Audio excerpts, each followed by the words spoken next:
The Bowerbird by Donaldson.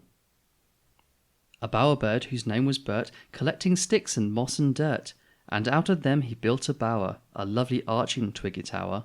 Said Bert, "That's very good indeed, and now a wife is all I need." He placed a purple flower inside, and sat and waited for his bride. Long hours passed. At last there came a female bird, Nanette by name. "Dear Nanette," the bowerbird said, "you're just the bird I'd love to wed. Do you like my purple flower? Will you come inside my bower?" Nanette just tossed her haughty head. "A flower's not enough," she said. Bert felt hurt, but spread his wings and flew to find some other things. Next day Nanette come back to see what Bert had laid out lovely.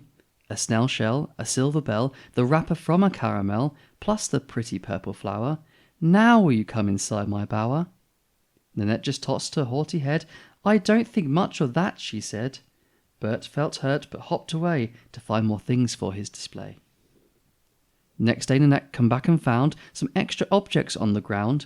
A rose hip, a rusty zip, a pencil and a paper clip, and then the shell, the silver bell, the wrapper from the caramel, plus the pretty purple flower. "Now will you come inside my bower?" Nanette just tossed her haughty head. "That's still not quite enough," she said. Bert felt hurt, but off he set to find yet more for proud Nanette. When Nanette came by next day, she found a wonderful array, a fir cone, a stripy stone, a marble and a mobile phone, the rose hip, the rusty zip, pencil and the paper clip, the snail shell, the silver bell, the wrapper from the caramel, plus the pretty purple flower. "Now will you come inside my bower?" Nanette just tossed her haughty head. "More, more, more," was all she said. Bert felt hurt, but off he flew to search again for treasures new. Found the choicest items yet, then sat and waited for Nanette. Instead a bird called Claude came by. He cocked his head and said, "Nice try!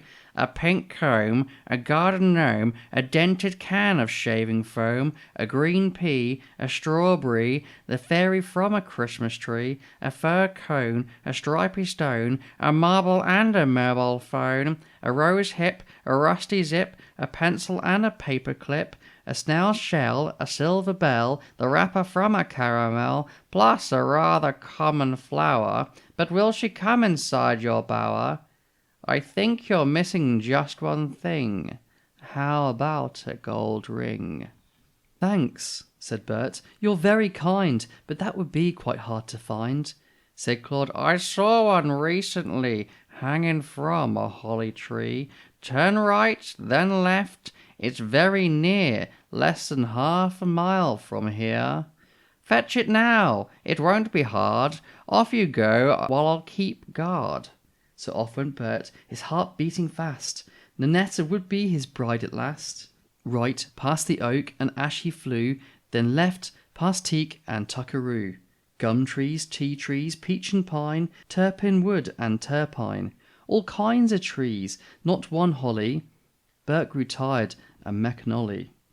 No gold ring, the other stuff would simply have to be enough. He turned around and flew back home, but where was the comb, the gnome, the foam, the green pea, the strawberry, the fairy from the Christmas tree, the fir cone, the stripy stone, the marble and the mobile phone, the rose hip, the rusty zip, the pencil and the paper clip, the snail shell, the silver bell, the wrapper from the caramel? Where was the thief? He searched around until he heard a squawking sound, and there outside another bower were all his things except the flower.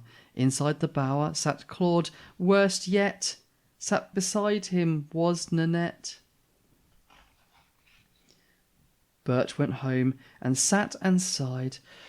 "Perhaps I'll never find a bride. I give up." And then he heard the footsteps of another bird.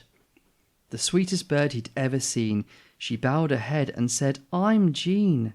She looked at Bert over once or twice and added, "You look very nice, and what a pretty purple flower."